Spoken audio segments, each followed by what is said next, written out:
지난 8일 밤 KBS에서 특집으로 공존의 땅 낙동강 하구 하는 제목으로 방영을 했습니다.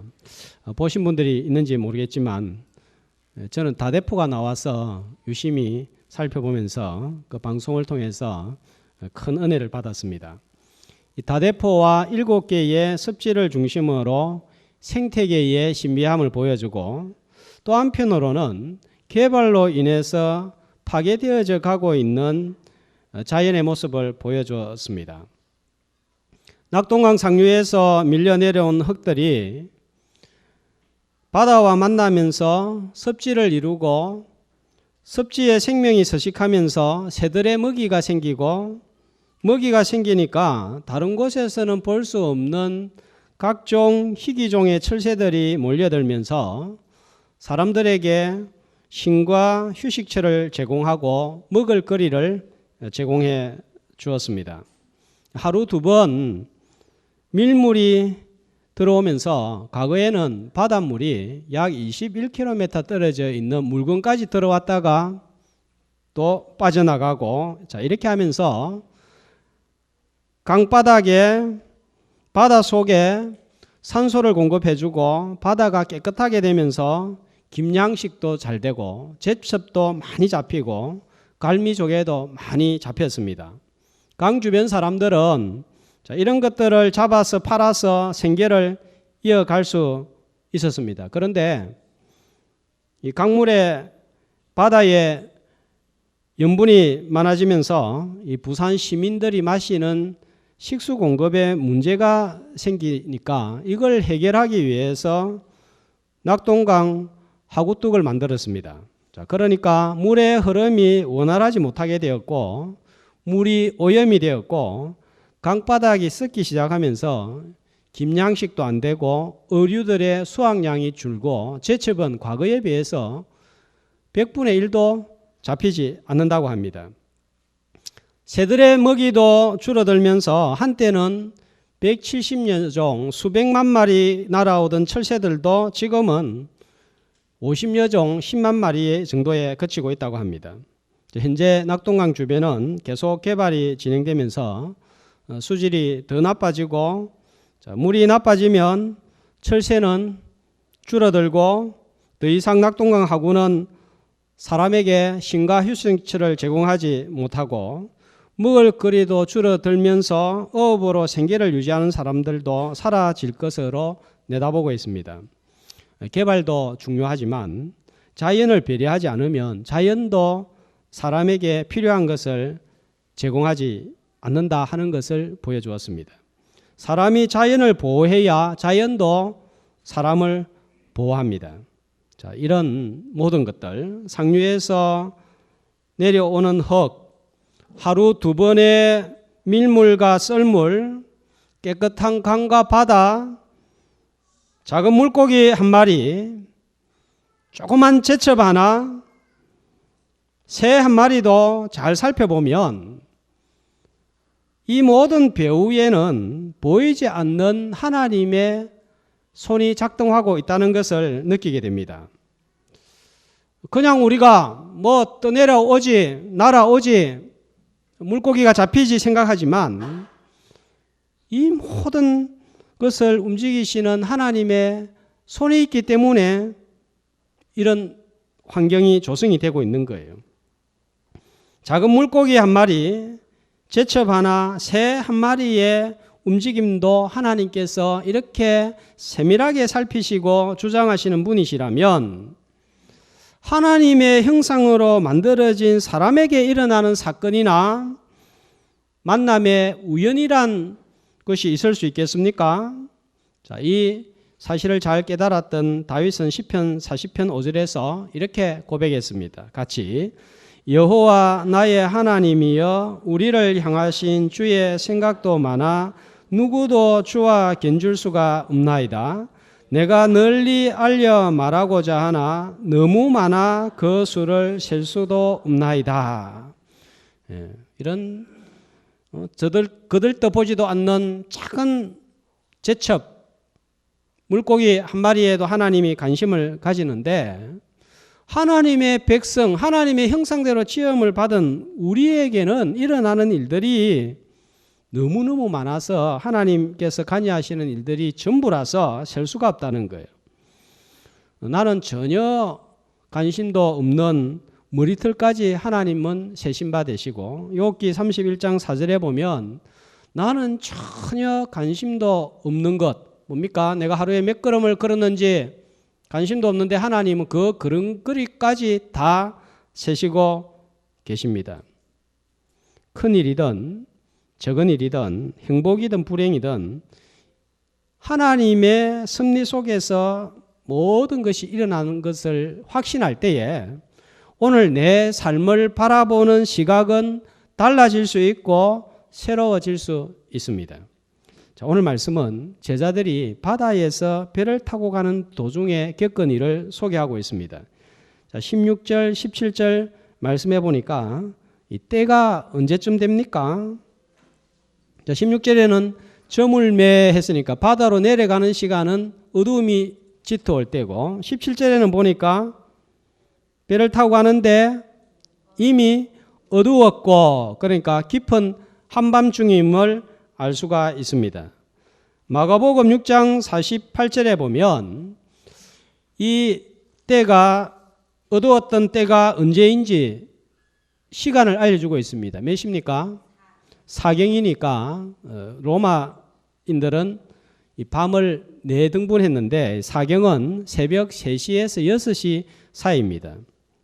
자, 그리고 18절 말씀을 보면 어두운 바다의 상황은 어떠하죠? 큰 바람이 불어서 파도가 일어나더라 그랬습니다. 자, 배를 항해하는 사람들에게 큰 바람과 파도는 치명적인 어려움을 줍니다. 항해하는데.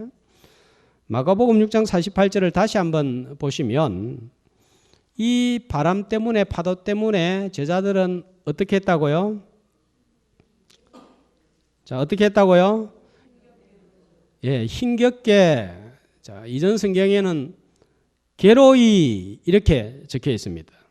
자, 괴로운 상태에 빠져 있습니다. 제자들이 만난 바다 위의 어두움, 파도는 치열한 우리 삶의 현장을 보여주고 있습니다. 사는 것이 참 괴롭습니다. 바다에서 부는 바람과 파도는 내 삶에 발생하는 고통과 역경을 보여주고 있는 것 같고, 괴롭게 힘겹게 노를 저어가는 제자들의 모습은 오늘 하루하루를 힘겹게 살아가는 내 모습을 보여주고 있는 것 같습니다. 자, 지금 힘이 드니까 미래는 어두워 보입니다. 하나님의 자녀들에게 왜 이런 일이 발생하죠? 예수님을 따라가는 제자들에게 왜 이런 괴로움이 따라옵니까? 우연일까요? 물고기 한 마리, 새 한 마리의 움직임도 돌보시고 관여하시는 하나님이신데 이런 커다란 일이 우연히 일어나게 하시지는 않았을 것입니다. 자, 16절 말씀을 보면 바다에 내려간 것은 제자들이 선택을 해서 내려간 것처럼 보입니다. 그러나 같은 내용을 다루고 있는 마태복음 14장 22절은 내려간 이유를 이렇게 밝히고 있습니다. 왜 내려갔습니까? 제자들이 내려가고 싶었던 게 아니에요.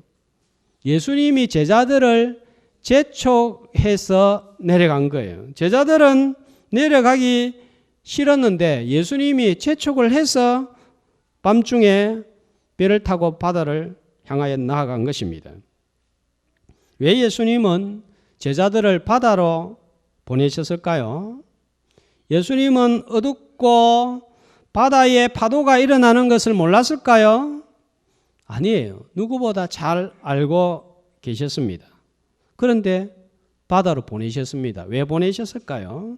자, 요한복음 이 바다 사건이 일어나기 전에 그 전에 무슨 일이 있었습니까?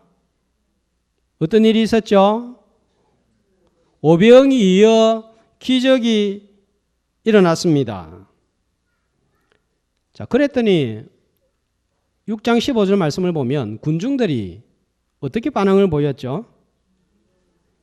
예수님을 억지로 잡아서 왕으로 삼으려고 했습니다. 그러니까 예수님께서 제자들을 재촉해서 바다로 보낸 거예요. 군중들하고 분리를 한 거예요. 제자들도 군중들처럼 예수님을 빵이나 제공하고 자신들이 필요한 것만 채워주는 분으로만 인식되기를 원하지 않았습니다. 이런 미신적이고 기복적인 생각에 제자들이 물드는 것을 원치 않았습니다. 아직도 예수님은 제자들은 예수님 따라 다니고 있지만 예수님에 대해서 잘 모르고 있었습니다. 예수님에 대해서 바르게 알고 제대로 알기를 원한 거예요. 그래서 이를 위해서는 훈련이 필요하고 가르쳐 주는 것이 필요했습니다. 조그만 아이였을 때 이 아이가 아빠를 잘 압니다. 그래서 멀리서도 아빠를 보면 아빠하고 달려와서 안기죠. 분명히 그 아빠를 아는 게 맞습니다. 얼굴을 아는 거예요. 그러나 얼굴을 안다고 아이가 아빠를 다 아는 것일까요? 아빠가 무엇을 하는지, 무슨 생각을 하고 있는지는 전혀 모릅니다. 아는 것보다 오히려 모르는 것이 더 많습니다. 자, 그렇기 때문에 자라면서 경험하면서 하나씩 알아가는 것입니다. 제자들은 예수님을 따라다녔지만 병자를 고치고 기적을 행하는 것을 보고 이야, 대단한 분이시다. 예수님 따라다니면 내가 원하는 것을 얻을 수 있겠구나. 이 정도밖에 몰랐습니다. 이런 모습으로는 계속 예수님을 따라갈 수가 없고 이런 믿음은 바른 신앙도 아니에요. 왜냐하면 늘 기적만 일어나는 것이 아니라 예수님이 떠나간 다음에 힘든 일도 고난도 찾아오는 거예요. 그때에 지금 예수님에 대해서 정확하게 알고 있지 못하면 금방 믿음이 흔들릴 것입니다. 그래서 지금 주님과 함께 있을 때 훈련을 하고 가르쳐 주는 것이 필요합니다. 그래서 파도가 치는 어두운 바다로 제자들을 일부러 보낸 거예요. 예수님은 제자들에게 파도가 일어나는 어두운 바다에서 훈련을 하려고 했습니다. 어떤 것을 훈련을 하고자 했을까요? 우리에게는 두 가지 지식이 있습니다. 배워서 책을 통해서 얻는 정보, 머리로 아는 지식입니다. 또 하나는 내가 경험을 해서 얻게 되는 지식입니다. 수영을 책으로 배우고 강의로 들었다고 해서 바닷가에 나가면 수영할 수 있을까요? 모릅니다. 안 됩니다. 그러나 물에 직접 들어가서 경험해 보면 물이 어떤지 몸이 어떤지 수영을 할 수 있습니다. 바다라는 현장을 통해서 예수님은 제자들에게 주님이 어떤 분인지를 경험을 통해서 알기를 원하신 거예요. 그래서 바다로 내보내셨습니다. 어떤 주님을 경험하기를 원하셨습니까? 첫 번째로 하늘과 땅과 바다의 주관자이심을 경험하기를 원했습니다. 하나님께서 이스라엘 백성들을 인도하시는 장면을 한번 생각해 볼까요? 출애굽하자마자 도착한 곳이 어디입니까? 어디죠? 홍해 앞이었습니다. 뒤에는 애국 군대가 추격을 해옵니다. 그야말로 도가내던 지신세가 되고 말았습니다. 그 다음에 인도하신 곳이 어디죠? 어디입니까? 광야입니다. 풀 한 폭이 나지 않는 사막이었습니다. 물 한 모금 마실 수 없는 곳이었습니다. 하나님이 이스라엘 백성들을 데리고 가는 곳은 가는 곳마다 곤란하고 문제가 많고 죽을 것 같은 장소로 인도를 하셨습니다. 왜 이렇게 하나님께서 문제투성인 곳만 골라서 인도를 하셨습니까? 하나님의 능력에 문제가 있었기 때문입니까? 하나님께서 이스라엘 백성들을 죽이려고 애굽에서 나오게 하신 것입니까? 아니에요. 하나님은 누구보다 자기 백성을 사랑하시기 때문에 자신이 누구인지를 정확하게 알기를 원했습니다. 그래서 잘 먹고 잘 사는 애굽인들이 모르는 하나님을 경험하기를 원한 거예요. 죽음의 홍해 바다 앞에서 길이 열리는 것을 통해서 바다의 주관자가 하나님이심을 보여주었습니다. 풀 한 폭이 자라지 않는 광야에서 하늘에서 내리는 만나와 메추라기를 먹으면서 하늘의 주관자가 누구인지를 경험하기를 원했습니다. 반석에서 생수가 나오는 사건을 통해서 땅의 주관자가 누구인가를 알도록 하셨습니다. 우리가 섬기는 하나님, 우리가 지금 따라가고 있는 하나님은 하늘과 바다와 땅의 주관자이십니다. 이렇게 고백하고 하나님을 의지하는 삶을 살도록 하기 위해서 홍해 앞으로 또 광야로 인도하신 것입니다. 출애굽기 13장 17절에 보면 하나님께서는 얼마든지 편하고 가까운 길로 인도할 수 있었습니다. 자, 해변길, 블레셋인들이 거하는 곳으로 가나안 땅으로 들어가면 금방 가나안에 도착하는데 하나님께서는 자, 뭐라고 말씀하십니까? 블레셋 사람의 땅의 길은 가까울지라도 하나님이 그들을 그 길로 인도하지 아니하셨다 했습니다. 이유가 있습니다. 뜻이 있습니다. 둘러가는 길로 택한 이유가 있습니다. 천지 만물의 주관자이심을 경험하도록 하시기 위함이었습니다. 자, 예수님은 오병이어 사건을 통해서 땅에서도 역사하시는 분이심을 보여주셨습니다. 그러나 제자들은 바다와 하늘에서도 역사하시는 주님에 대해서는 모르고 있었습니다. 바다에 바람이 불고 파도가 일어나니까 두려워했습니다. 이때 주님이 오셔서 바람을 멈추게 하고 파도를 그치게 하셨습니다. 자, 이 사건을 통해서 주님이 보여주시는 것이 무엇입니까?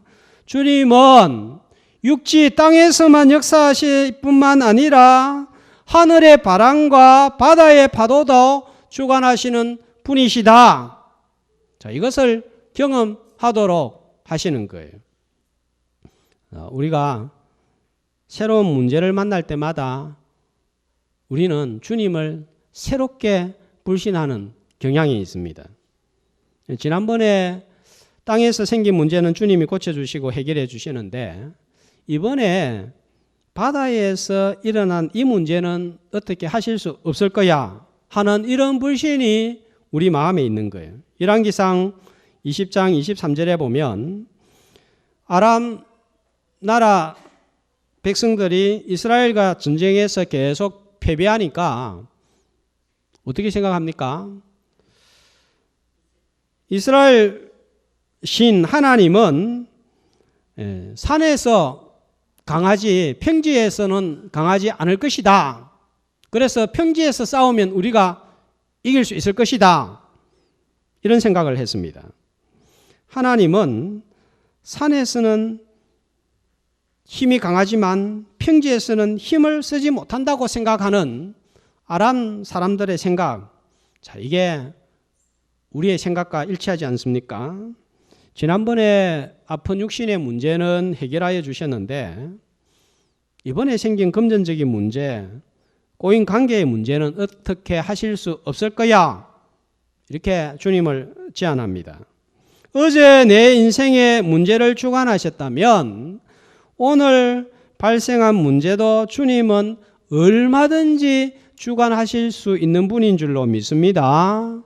자, 이 사실을 알았던, 확신했던 사람이 바로 사도 바울이에요. 매일 성경을 매일 꾸준하게 하셨던 분들은 이 내용이 기억이 날 텐데, 사도행전 27장을 보면 예루살렘 3차 전도 여행을 마치고 바울이 예루살렘에 들어왔는데, 이 유대인들이 군중들을 일으켜서 바울을 죽이기로 결심을 합니다. 그래서 40명의 결사대를 조직을 해서 바울을 죽이려고 할 때 하나님께서 천부장을 통해서 바울의 목숨을 건져주셨습니다. 자, 그 다음에는 배를 타고 로마로 갑니다. 바다에서 죽을 위기를 만납니다. 사도행전 27장 42절 43절에 보면 배가 난파하니까 군인들이 제수들을 다 죽이려고 합니다. 바울도 제수의 신분으로 가니까 죽어야 됩니다. 그런데 그때 백부장이 반대합니다. 이유가 무엇입니까? 바울을 구원하려 하여 그들의 뜻을 막고, 땅에서는 천부장을 통해서 바울을 건져주셨는데 바다에서는 백부장을 통해서 바울을 보호해 주셨습니다. 땅에서도 역사하시는 하나님, 바다에서도 역사하신다. 이 사실을 바울은 확신했기 때문에 난파선 안에서도 평안을 유지할 수 있었습니다. 오늘 내 삶의 문제를 통하여서 하늘과 땅의 주관자일 뿐만 아니라 바다의 주관자도 되시는 주님을 꼭 만날 수 있기를 주의 이름으로 축복합니다. 자, 두 번째로 어둡고 파도가 일어나는 바다를 통하여서 훈련하고자 하신 것은, 주님은 내 형편과 처지를 알고 보고 계시다가 때가 되면 반드시 찾아오시는 분이시다. 이것을 제자들에게 알려주시고 경험하기를 원했습니다. 자, 17절 말씀해 보면 예수님은 제자들에게 어떻게 했다고요? 아직 오시지 아니하셨다 했습니다. 그렇다고 해서 주님이 제자들의 형편과 상황을 몰랐던 것은 아닙니다. 마가복음 6장 48절 말씀을 다시 보시면 예수님은 제자들이 힘겹게 노젓는 것을 어떻게 하셨다고요? 보시고, 자, 이때 예수님은 어디에 계셨습니까? 오병이어 사건 이후에 혼자 산으로 가셨습니다. 뭐 하셨습니까? 기도하시고 있었습니다.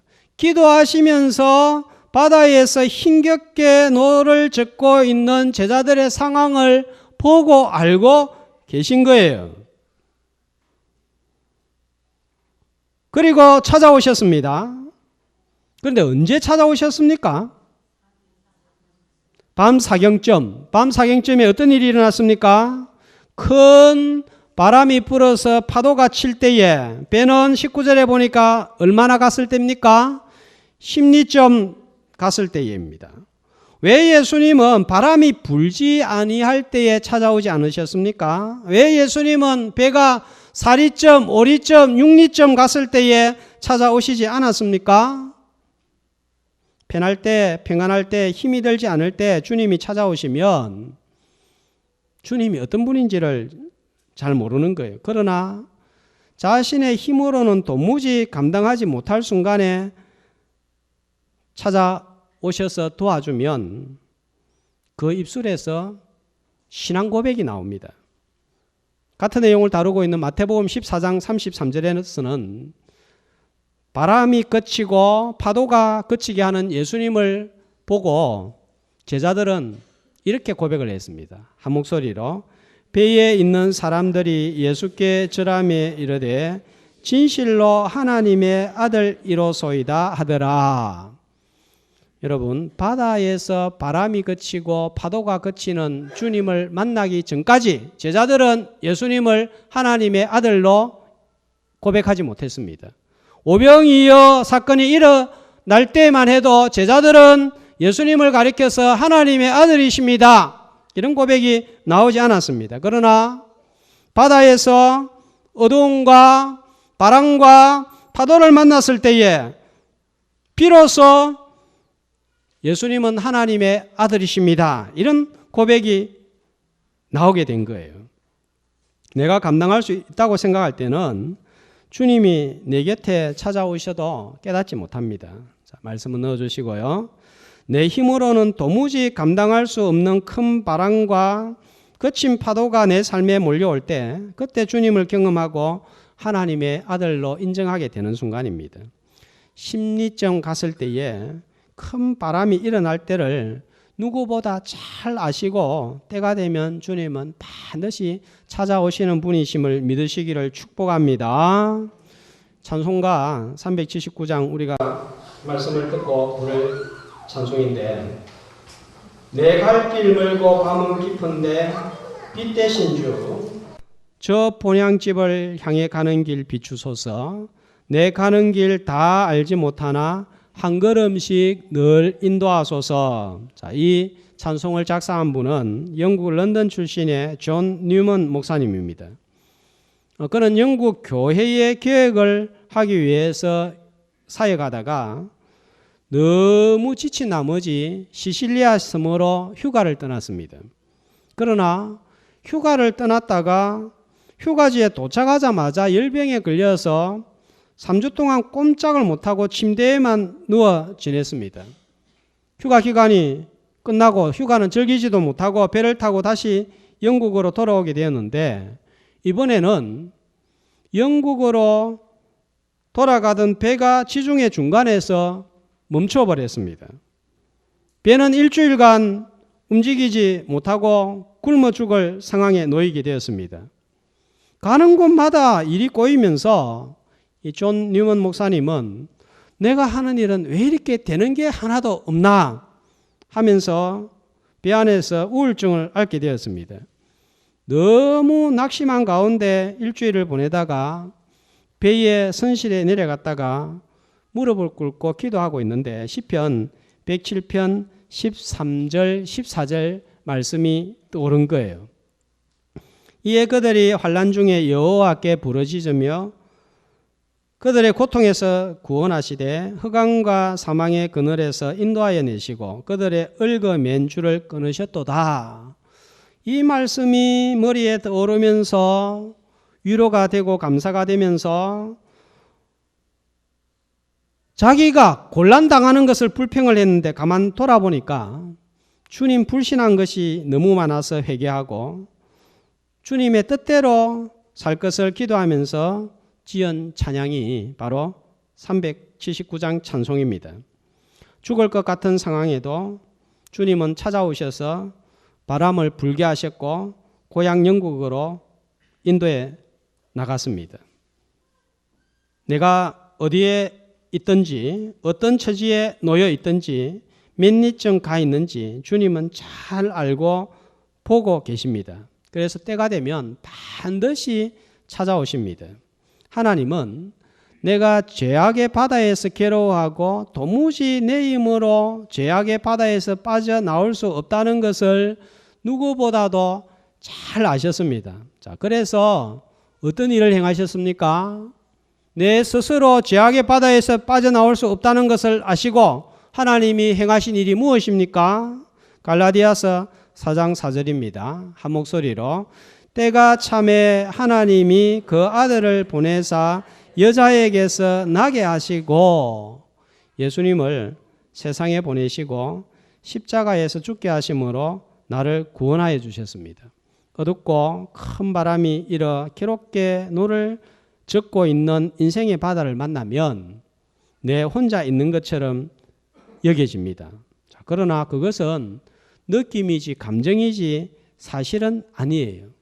사실은 무엇입니까? 주님이 알고 계시고 보고 계시고 때가 되면 반드시 찾아오셔서 나를 건져 주신다는 거예요. 자, 그런데 우리는 신앙생활을 하면서 사실보다 감정을 더 의지합니다. 요즘 팩트가 중요하다 하는 이야기를 많이 하는데 사실은 반드시 주님은 찾아오신다는 건데 내 감정은 그렇지 않으니까 그러면 어디를 따라가야 됩니까? 사실을 붙들고 따라가야 되는데 감정 따라가다 보니까 넘어지고 쓰러지는 거예요. 산에서 기도하시면서 제자들을 보신 것처럼 지금은 주님은 높은 곳 하늘에서 기도하면서 보고 계시고 찾아오시는 거예요. 그런데 이 파도가 일어나는 인생의 현장에서는 주님을 잘 보지 못합니다. 왜 그럴까요? 어두움만 바라보고 바람만 파도만 타고 있는 내 작은 배만, 내 모습만 바라보기 때문입니다. 땅에서 빌립과 안드레가 강야만 보고 군중만 보고 보리떡만 보니까 주님이 앞에서 어떤 말을 합니까? 이게 얼마나 되겠습니까? 안 됩니다. 모자랍니다. 그렇게 했습니다. 바다의 어두움, 바람과 파도, 내가 타고 있는 작은 배만 보지 말고 멀리서도 보고 계시고 알고 계셔서 때가 되면 반드시 찾아오시는 주님을 붙들고 기억하는 오늘 이 예배의 시간이 되시기를 주의 이름으로 축복합니다.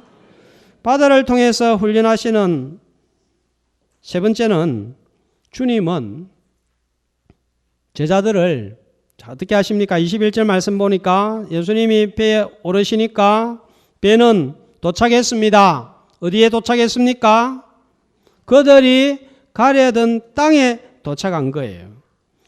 존 버년의 철로 역정에 나오는 내용입니다.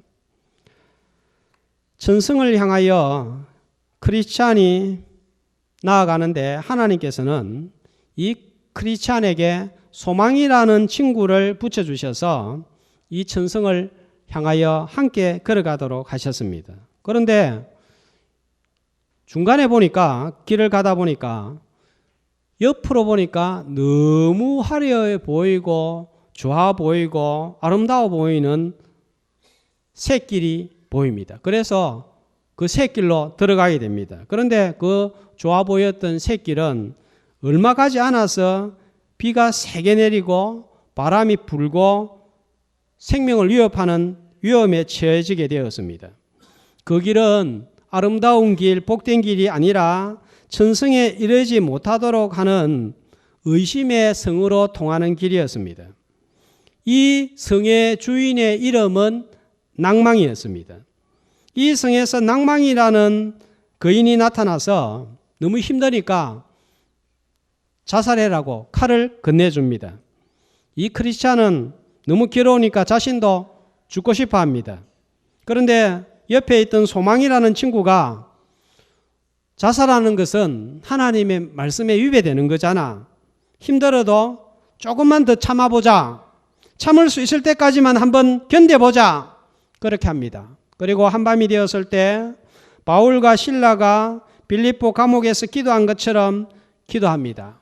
그리고 새벽을 맞았는데 새벽이 되었을 때 이 크리스찬은 자신을 향하여서 이렇게 소리를 칩니다.